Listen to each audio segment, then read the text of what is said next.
الرحمن الرحیم۔ شروع کرتا ہوں اللہ کے نام سے جو بے انتہا مہربان نہایت رحم والے ہیں۔ الف لام میم۔ سامعین ابی سعد کی تفسیر سماعت کیجیے۔ حروف مقطعات اور ان کی تفسیر میں مفسرین کا اختلاف۔ الف لام میم جیسے حروف مقطعات جو سورتوں کے شروع میں آتے ہیں ان کی تفسیر میں مفسرین کا اختلاف ہے۔ بعض تو کہتے ہیں کہ ان کے معنی صرف اللہ تعالیٰ ہی کو معلوم ہیں، کسی اور کو معلوم نہیں، اس لیے کہ وہ ان حروف کی کوئی تفسیر نہیں کرتے۔ قرطبی نے ابو بکر، عمر، عثمان، علی ابن مسعود رضی اللہ عنہم سے یہی نقل کیا ہے۔ عامر شعبی، سفیان ثوری، ربیع بن خثیم رحمۃ اللہ علیہم بھی یہی کہتے ہیں۔ ابو حاتم ابن حبان رحمۃ اللہ علیہما بھی اسی کو پسند کرتے ہیں۔ بعض لوگ ان حروف کی تفسیر بھی کرتے ہیں لیکن ان کی تفسیر میں بہت کچھ اختلاف ہے۔ عبد الرحمن بن زید بن اسلم رحمۃ اللہ علیہ فرماتے ہیں یہ صورتوں کے نام ہیں۔ علامہ ابو القاسم محمود ابن عمر زمخشری اپنی تفسیر میں لکھتے ہیں اکثر لوگوں کا اسی پر اتفاق ہے۔ سیبویہ نے بھی یہی کہا ہے اور اس کی دلیل بخاری اور مسلم کی وہ حدیث ہے جس میں ہے کہ رسول اللہ صلی اللہ علیہ وسلم جمعے کے دن صبح کی نماز میں الف لام میم السجدہ اور هل اتى علی الانسان پڑھتے تھے۔ مجاہد رحمۃ اللہ علیہ فرماتے ہیں کہ الف لام میم اور حا میم اور الف لام میم صاد اور صاد یہ سب صورتوں کی ابتدا ہے جن سے یہ صورتیں شروع ہوتی ہیں۔ انہی سے یہ بھی منقول ہے کہ الف لام میم قرآن کے ناموں سے ایک نام ہے۔ قتادہ رحمہ اللہ اور زید ابن اسلم رحمۃ اللہ علیہ کا بھی یہی قول ہے، اور شاید اس قول کا مطلب بھی وہی ہے جو عبد الرحمن ابن زید ابن اسلم رحمۃ اللہ علیہ فرماتے ہیں کہ یہ صورتوں کے نام ہیں، اس لیے کہ ہر صورت کو قرآن کہہ سکتے ہیں، اور یہ نہیں ہو سکتا کہ سارے قرآن کا نام الف لام میم صاد ہو، کیونکہ جب کوئی شخص کہے کہ میں نے سورہ الف لام میم صاد پڑھی تو ظاہر یہی سمجھا جاتا ہے کہ اس نے سورہ اعراف پڑھی، نہ کہ پورا قرآن، واللہ اعلم۔ بعض مفسرین کہتے ہیں کہ یہ اللہ تعالیٰ کے نام ہے۔ شعبی، سالم ابن عبداللہ، اسماعیل ابن عبد الرحمن، سدی کبیر رحمۃ اللہ علیہم یہی کہتے ہیں۔ ابن عباس رضی اللہ عنہما سے روایت ہے کہ الف لام میم اللہ تعالیٰ کا بڑا نام ہے۔ ایک اور روایت میں ہے کہ حا میم طا سین اور الف لام میم یہ سب اللہ تعالیٰ کے بڑے نام ہیں۔ علی اور ابن عباس رضی اللہ عنہما دونوں سے یہ مروی ہے۔ ایک اور روایت میں ہے کہ یہ اللہ تعالیٰ کی قسم ہے اور اللہ کا نام بھی ہے۔ اکرمہ رحمۃ اللہ علیہ فرماتے ہیں کہ یہ قسم ہے۔ ابن عباس رضی اللہ عنہما سے یہ بھی مروی ہے کہ اس کے معنی ان اللہ اعلم ہے، یعنی میں ہوں اللہ زیادہ جاننے والا۔ سعید بن جبیر رحمۃ اللہ علیہ سے بھی یہ مروی ہے۔ امام ابن جریر رحمۃ اللہ علیہ نے ان سب مختلف اقوال میں تطبیق دی ہے، یعنی ثابت کیا ہے کہ ان میں ایسا اختلاف نہیں جو ایک دوسرے کے خلاف ہو سکتا ہے کہ یہ صورتوں کے نام بھی ہوں اور اللہ تعالیٰ کے نام بھی ہوں، اور صورتوں کے شروع کے الفاظ بھی ہوں، اور ان میں سے ہر حرف سے اللہ تعالیٰ کے ایک ایک نام کی طرف اشارہ بھی ہو، اور اس کی صفتوں کی طرف بھی اور مدت وغیرہ کی طرف بھی۔ ایک ایک لفظ کئی معانی میں آتا ہے، جیسے لفظ امہ کے اس کے ایک معنی ہے دین، جیسے قرآن میں ہے انا وجدنا آباءنا علی امت، یعنی ہم نے اپنے باپ دادوں کو اسی دین پر پایا۔ دوسرے معنی ہے اللہ کا اطاعت گزار بندہ، جیسے فرمایا ان ابراہیم کان امتا، یعنی ابراہیم علیہ السلام اللہ تعالیٰ کے مطیع اور فرما بردار اور مخلص بندے تھے اور وہ مشرکوں میں سے نہ تھے۔ تیسرے معنی ہے جماعت، جیسے فرمایا وجد علیہ امہ، یعنی ایک جماعت کو اس کنویں پر پانی پلاتے ہوئے پایا۔ دوسری جگہ ہے وَلَقَدْ بَعَثْنَا فِي كُلِّ أُمَّةٍ رَسُولًا، یعنی ہم نے ہر جماعت میں رسول بھیجا۔ چوتھے معنی ہے مدت اور زمانہ، فرمان ہے وَالذَّكَرَ بَعْدَ أُمَّةٍ، یعنی ایک مدت کے بعد اسے یاد آیا۔ پس جس طرح یہاں ایک لفظ کے کئی معنی ہوئے، اسی طرح ممکن ہے کہ ان حروف مقطعات کے بھی کئی معنی ہوں۔ امام ابن جریر رحمۃ اللہ علیہ کے اس فرمان پر ہم کہہ سکتے ہیں کہ ابو العالیہ نے جو تفسیر کی ہے اس کا مطلب تو یہ ہے کہ یہ ایک لفظ ایک ساتھ ایک ہی جگہ ان سب معانی میں ہے، اور لفظ امت وغیرہ جو کئی معنی میں آتے ہیں جنہیں اصطلاح میں الفاظ مشترکہ کہتے ہیں، ان کے معنی ہر جگہ جدا جدا تو ضرور ہوتے ہیں لیکن ہر جگہ ایک ہی معنی ہوتے ہیں، جو عبارت کے قرینے سے معلوم ہو جاتے ہیں۔ ایک ہی جگہ سب کے سب معنی مراد نہیں ہوتے، اور سب پر ایک جگہ محمول کرنے کے مسئلے میں علماء اصول کا بڑا اختلاف ہے۔ اور ہمارے تفصیلی موضوع سے اس کا بیان خارج ہے، واللہ عالم۔ دوسرے یہ کہ امت وغیرہ الفاظ کے جو معنی ہیں وہ بہت سارے ہیں، اور یہ الفاظ اسی لیے بنائے گئے ہیں، اور بندش کلام اور نشست الفاظ سے ایک معنی ٹھیک بیٹھ جاتے ہیں، لیکن ایک حرف کی دلالت ایک ایسے نام پر ممکن ہے کہ وہ دوسرے ایسے نام پر بھی دلالت کرتا ہو، اور ایک کو دوسرے پر کوئی فضیلت نہ ہو، تو مقدر ماننے سے، نہ ضمیر دینے سے، نہ وضع کے اعتبار سے، اور نہ اور اعتبار سے، تو ایسی بات علمی طور پر نہیں سمجھی جا سکتی۔ البتہ اگر منقول ہو تو اور بات ہے، لیکن یہاں تو اختلاف ہے اور اجماع نہیں، اس لیے یہ فیصلہ قابل غور ہے۔ اب بعض اشعار عرب کے جو اس بات کی دلیل میں پیش کیے جاتے ہیں کہ کلمے کو بیان کرنے کے لیے صرف اس کا پہلا حرف بول دیتے ہیں، یہ ٹھیک ہے، لیکن ان شعروں میں خود عبارت ایسی ہوتی ہے جو اس پر دلالت کرتی ہے، ایک حرف کے بولتے ہی پورا کلمہ سمجھ آ جاتا ہے، لیکن یہاں ایسا بھی نہیں، واللہ عالم۔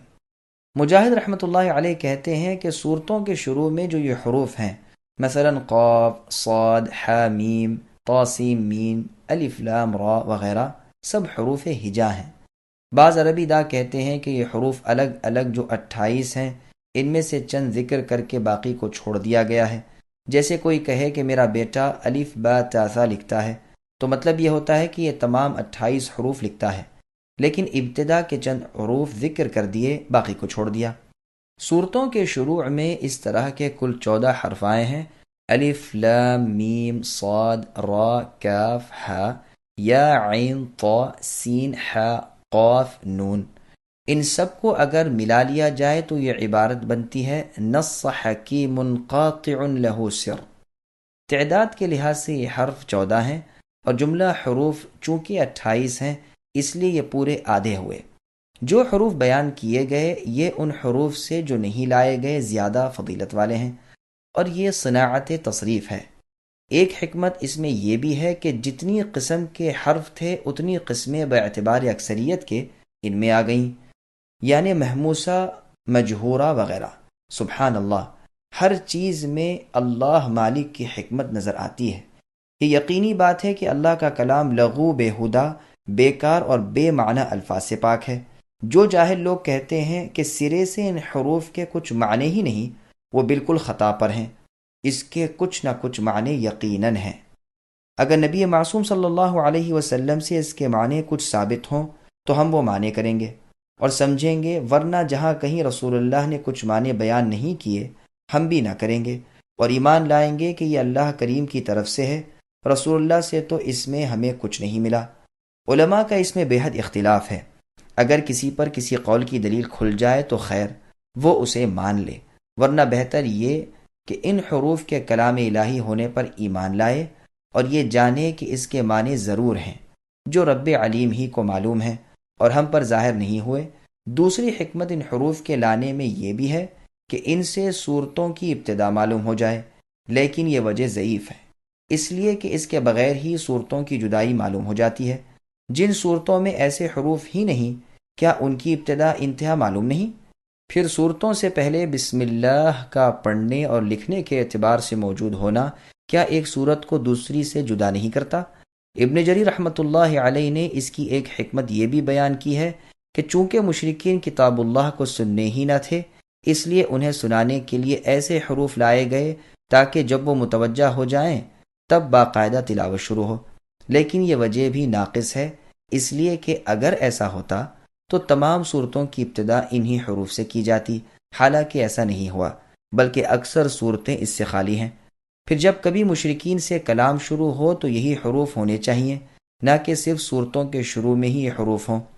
پھر اس پر بھی غور کر لیجئے کہ یہ صورت یعنی سورہ بقرہ اور اس کے بعد کی صورت یعنی سورہ آل عمران یہ تو مدینے میں نازل ہوئی ہیں، اور مشرکین مکہ ان کے اترنے کے وقت وہاں تھے ہی نہیں، پھر ان میں یہ حروف کیوں آئے؟ حروف مقطعات اور اعجاز قرآن۔ ہاں، یہاں پر ایک حکمت بھی بیان کی گئی ہے کہ ان حروف کے لانے میں قرآن کریم کا ایک معجزہ ہے جس سے تمام مخلوق عاجز ہے، باوجود یہ کہ یہ حروف بھی روز مرہ کے استعمال حروف سے ترکیب دیے گئے ہیں، لیکن مخلوق کے کلام سے بالکل نرالے ہیں۔ مبرد اور محققین کی ایک جماعت اور فراء اور قطرب سے بھی یہی منقول ہے۔ زمخشری نے کشاف میں اس قول کو نقل کر کے اس کی بہت تائید کی ہے۔ زمخشری، ابن تیمیہ اور حافظ مزی رحمۃ اللہ علیہما نے بھی یہی حکمت بیان کی ہے۔ زمخشری کہتے ہیں کہ یہی وجہ ہے کہ تمام حروف اکٹھا نہیں آئے۔ ہاں، ان حروف کو مکرر لانے کی یہ وجہ ہے کہ بار بار مشرکین کو عاجز اور لاجواب کیا جائے اور انہیں ڈانٹا اور دھمکایا جائے، جس طرح قرآن کریم میں اکثر قصے کئی مرتبہ لائے گئے ہیں، اور بار بار کھلے الفاظ میں بھی قرآن کے مثل لانے میں ان کی عاجزی کا بیان کیا گیا ہے۔ بعض جگہ تو صرف ایک حرف آیا ہے، جیسے صاد، نون، قاف۔ کہیں 2 حروف آئے ہیں جیسے حامیم، کہیں 3 حروف آئے ہیں جیسے الف لام میم، کہیں 4 آئے ہیں جیسے الف لام میم را اور الف لام میم صاد، اور کہیں 5 آئے ہیں جیسے کاف ہا یا عین صاد اور حا میم عین سین قاف۔ اس لیے کہ کلمات عرب تمام کے تمام اسی طرح پر ہیں، یا تو ان میں 1 حرفی لفظ ہیں یا 2 حرفی لفظ، یا 6 حرفی یا 4 حرفی یا 5 حرفی سے زیادہ کے کلمات نہیں۔ جب یہ بات ہے کہ حروف قرآن شریف میں بطور معجزے کے آئے ہیں، تو ضروری تھا کہ جن صورتوں کے شروع میں یہ حروف آئے ہیں وہاں ذکر بھی قرآن کریم کا ہو اور قرآن کی بزرگی و بڑائی کا بیان ہو۔ چنانچہ 29 صورتوں میں ایسا ہی ہوا ہے۔ اللہ تعالیٰ کا فرمان ہے الف لام میم ذالک الکتاب لا ریب فیہ۔ یہاں بھی ان حروف کے بعد ذکر ہے کہ اس قرآن کے باری تعالیٰ کا کلام ہونے میں کوئی شک نہیں۔ اور جگہ فرمایا الف لام میم اللہ لا الہ الا هو الحی القیوم نزل علیک الکتاب بالحق مصدقا لما بین یدیہ، یعنی وہ اللہ جس کے سوا کوئی معبود برحق نہیں، جو زندہ اور دوام والے ہیں، جس نے تم پر حق کے ساتھ کتاب تھوڑی تھوڑی نازل فرمائی ہے، جو کتاب پہلی کتابوں کی بھی تصدیق کرتی ہے۔ یہاں بھی ان حروف کے بعد قرآن کریم کی عظمت کا اظہار کیا گیا۔ اور جگہ فرمایا الف لام میم صاد کتاب انزل الیک، یعنی یہ کتاب آپ کی طرف اے نبی اتاری گئی ہے، تو آپ اپنا دل تنگ نہ رکھیے۔ اور فرمایا الف لام را کتاب انزلناہ الیک، اس کتاب کو ہم نے آپ کی طرف اے نبی نازل کیا تاکہ آپ لوگوں کو اپنے رب کے حکم سے اندھیروں سے نکال کر اجالے میں لائیں۔ ارشاد ہوتا ہے الف لام میم تنزیل الکتاب لا ریب فیہ من رب العالمین، اس کتاب کے رب العالمین کی طرف سے نازل شدہ ہونے میں کوئی شک و شبہ نہیں۔